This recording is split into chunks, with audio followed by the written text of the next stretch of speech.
اس وقت پاکستان کی سب سے بڑی خبر یہ ہے کہ $1 ارب کا سکینڈل، $1 ارب کا سکینڈل، اس کو دبانے کی کوشش کی جا رہی ہے، بڑوں بڑوں کو بچانے کی کوشش کی جا رہی ہے، کیونکہ اگر ان کرداروں کو پکڑا جائے گا تو ان کرداروں کے پیچھے جو چھپے کردار ہیں وہ سارے کے سارے کھلے جا رہے ہیں بڑے بڑے گھروں کی طرف، کیونکہ $1 ارب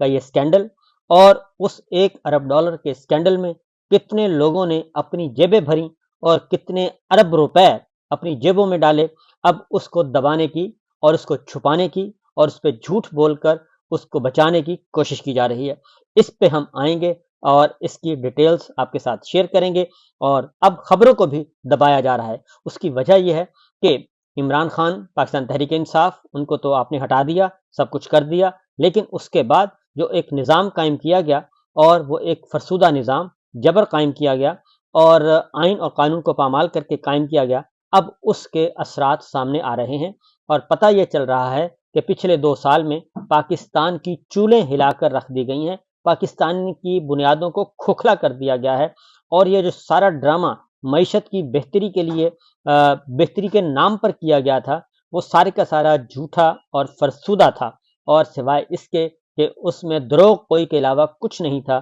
اور محض محض محض اپنے اپنا الو سیدھا کرنا تھا، اور وہ الو بھی سیدھا نہیں ہوا، بلکہ وہ الو بھی گلے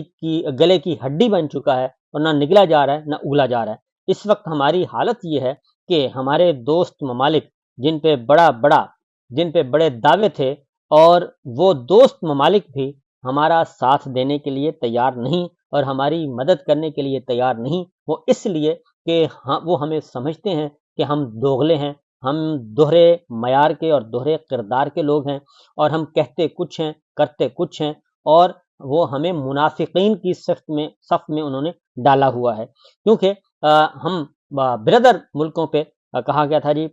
پہلے تو ایک SIFC بنائی گئی اور اس میں کہا گیا $100 ارب کی سرمایہ کاری آئے گی، $100 ارب کی، تو $100 ارب کی سرمایہ کاری تو کیا آنی تھی، جو براہ راست سرمایہ کاری پہلے سے ہو رہی تھی اس میں بھی 12% کمی ہو گئی۔ پھر کہا گیا کہ $25 ارب کی ایک بردر ملک سرمایہ کاری کرے گا، دوسرا بردر ملک $25 ارب کی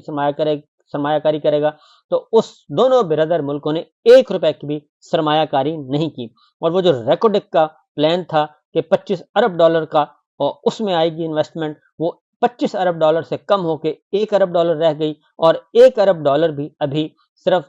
زبانی جمع خرچ ہے، اور ابھی اس پہ کام شروع نہیں ہوا۔ یہ تو ہے ہمارے بردر اسلامی ملکوں کی ہماری جو کوآپریشن ہے۔ دوسری جانب چائنا ہمارا بہترین دوست، ہمیں مشکل ترین حالات میں وہ ہماری مدد کرتا ہے، اور بلکہ اس کے ساتھ تو ہمارے اسٹریٹجک ریلیشن شپ اور تجارتی مراسم بہت زیادہ ہو گئے ہیں CPEC کی وجہ سے، لیکن اب وہ بھی اب اس نتیجے پہ پہنچا ہے کہ ہمارے کھاتے پورے نہیں ہو رہے، تو بہتر یہی ہے کہ اب ان پہ سختی کی جائے، لہٰذا انہوں نے بھی جو مزید قرضہ مانگا گیا تھا $60 کروڑ کا، انہوں نے بھی سخت ترین شرائط عائد کر دیں، اور انہوں نے بھی کہا کہ ہم اس سے کم پہ نہیں دے سکتے، اور سچویشن بالکل واضح ہے کہ سخت ترین شرائط اس لیے عائد کی گئی کہ یہ نہ لیں، کیونکہ اگر انہوں نے لے لیا تو یہ واپس کیسے کریں گے، یہ اس وقت چل رہا ہے۔ اور SIFC کو بہت زیادہ کہا گیا کہ جی اس کو بہت زیادہ آپ ہائی لائٹ کریں، اور پورے کے پورے میڈیا کو یہ کہا گیا تھا، اور پھر ایک زرعی انقلاب آ رہا تھا، سبز انقلاب آ رہا تھا، اور کسانوں کو خوشحال کرنے کی بات کی جا رہی تھی، ملک میں ایک نوید سنائی جا رہی تھی، لیکن پتہ چلا کہ وہ زمینیں جو تھیں وہ تو ساری کی ساری کارپوریٹ سیکٹر کے لیے تھیں، وہ تو ساری کی ساری زمینیں اپنے لیے لی ہوئی تھیں، تو وہ زمینیں بھی گئیں اور وہ فصلیات بھی گئیں، اور اب جو سکینڈل ہے $1 ارب کا، وہ ہے جناب گندم کا سکینڈل، $1 ارب کا گندم کا سکینڈل ہے، اور جب ہم ایک روپے کو ترس رہے تھے، ایک ڈالر کو ترس رہے تھے، اس وقت یہ $1 ارب کی گندم سمگلنگ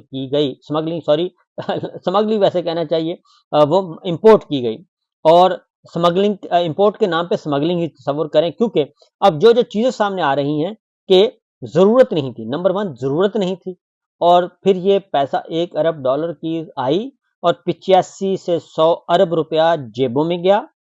بابوؤں کی اور نگرانوں کی، اور PDM1 PDM2 اور نگران سارے کے سارے برابر کے شریک، وہ ان کی جیبوں میں گیا، اور اس کے بعد ہوا یہ کہ اب ان کی جیبوں سے گیا، اور ہمارے جو پاکستان کے کسان بھائی ہیں ان کو 640 ارب روپے کا نقصان پہنچایا۔ یعنی بجائے اس کے کہ یہ ساری رقم، یہ ساری سائیکل ملک کے اندر گھومتا اور پاکستان کے عوام کو فائدہ، پاکستان کے کسانوں کو فائدہ پہنچتا اور قومی خزانے پہ 1 ارب ڈالر کا بوجھ نہ پڑتا، لیکن اس پہ بھی نہیں کیا گیا۔ پہلے ذرا اس کی تفصیل لے لیں، کیونکہ اس پہ حنیف عباسی صاحب اور انور کاکڑ صاحب کی تو تڑاق بھی ہو چکی ہے اور ایک دوسرے کو گالم گلوچ بھی کر چکے ہیں۔ پھر اب آتے ہیں جی اس کی تحقیقات۔ جب پریشر بڑھا، کیونکہ پنجاب میں گندم نہیں خرید رہے آپ، اور نہ مرکز خرید رہا ہے نہ وہ، اور خریداری کر رہے ہیں تو کتنی 6 بوریاں دے رہے ہیں، 10 بوریاں دے رہے ہیں، اور اس سے زیادہ آپ باردانہ نہیں دے رہے، اور کسان کا جائے تو جائے کہاں؟ گندم سیکٹری کابینہ کامران علی افضل، یہ وہی چیف سیکٹری ہیں، یہ سیکٹری کابینہ کامران علی افضل، یہ وہی سیکٹری ہیں جو چیف سیکٹری تھے، جنہوں نے پنجاب میں ادھم مچایا، اور جو جب اسمبلیاں توڑی جا رہی تھیں اور اس سے پہلے جو ظلم ستم کیا جا رہا تھا، یہ وہی کامران علی افضل ہیں۔ ان کا اگر آپ حلیہ دیکھیں تو ماشاءاللہ بہت اچھا ہوتا ہے، اور شیروانی پہنی ہوتی ہے اور قائد اعظم کی لک دے رہے ہوتے ہیں، اور ان کی سربراہی میں یہ کمیٹی بنائی ہوئی ہے، 4 رکنی کمیٹی ہے، ان کی سربراہی بنائی گئی، اور ان کا اجلاس ہوا، طویل اجلاس ہوا، اور اس اجلاس کے بعد اس میں کیپٹن ریٹائرڈ سیکٹری صاحب جو ہیں ان سے پوچھ گچھ کی گئی، سب کچھ کیا گیا، اور یہ سارے کے سارے کام کیے گئے۔ پھر خبر چلی کہ نگراں وزراء ان کو بلایا جا رہا ہے، ان کی طلبی کی جا رہی ہے، پھر نگراں وزیر اعظم کی طلبی کی باتیں چلیں، اور ذرائع سے خبریں چلوائی گئیں کہ جناب ہم یہ کرنے لگے ہیں، اور اس کے بعد جب یہ سب چیزیں ہو گئیں تو پھر اوپر سے آیا ڈنڈا، اور ڈنڈا ایسا آیا کہ سیکٹری صاحب جو ہیں وہ دم دبا کے بھاگ گئے، اور انہوں نے کہا ہو یہ کیا ہوا، کیونکہ خبریں جو آفیشلی چلیں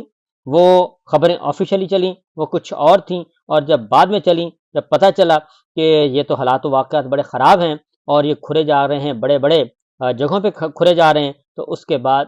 جناب فوری طور پہ سیکٹری صاحب نے ایک عدد بیان جاری فرمایا، اور وہ بیان یہ تھا کہ انہوں نے کہا جی یہ خبریں گمراہ کن ہیں جو کہ کہہ رہی ہیں کہ ہم نے انوار کاکڑ صاحب کو یا محسن نقوی صاحب کو طلب کیا ہے، ہم نے کسی کو طلب نہیں کیا، دونوں رہنماؤں کو طلب کرنے والی خبروں میں صداقت نہیں، اپنے دائرہ کار میں رہ کر کام کر رہا ہوں، میری انکوائری سے متعلق غلط خبریں چلائی جا رہی ہیں، لہذا انہوں نے دم دبائی اور وہ بھاگ گئے۔ انہوں نے کہا جی کہ چوہا لنڈورا ہی بھلا، اور ہم باز آئے اس اسکینڈل کی تحقیقات کرنے سے۔ پاکستان تحریک انصاف اپنے تئیں کوشش کر رہی ہے جی، اور منصورہ ہیڈ کوارٹر لاہور، وہاں پہ پاکستان تحریک انصاف اور متحدہ اپوزیشن کی لیڈرشپ گئی، اور منصورہ ہیڈ کوارٹر حافظ نعیم الرحمان امیر جماعت اسلامی سے ملاقات ہوئی، اور اس ملاقات میں جماعت اسلامی کو باقاعدہ طور پہ اس میں شرکت کی دعوت دی گئی کہ آپ بھی اس 6 رکنی جو اپوزیشن ہے، 6 جماعتی، اس کا حصہ بنے۔ اور حافظ نعیم الرحمان صاحب نے جو باہر نکل کر بات کی وہ کافی اگریسو انہوں نے بات کی، اور انہوں نے وہ بات کی جو کہ شاید وہی کر سکتے تھے، کیونکہ انہیں معلوم ہے کہ الیکشن چوری کس طریقے سے کیا گیا۔ خاص طور پہ آرمی چیف عاصم منیر صاحب جو ہیں، انہوں نے ایک ان کا بہت وائرل ہوا، ان کا خطاب تو تھا بنیادی طور پر پاک فضائیہ کے افسروں سے، لیکن وہ سنا رہے تھے پاکستان کے عوام کو، پاکستان کے میڈیا کو، پاکستان کے سوشل میڈیا کو، پاکستان کی سیاسی جماعتوں کو، ان کو سنا رہے تھے۔ تو وہ میسج کا جواب دے دیا ہے حافظ نعیم صاحب نے۔ انہوں نے کہا کہ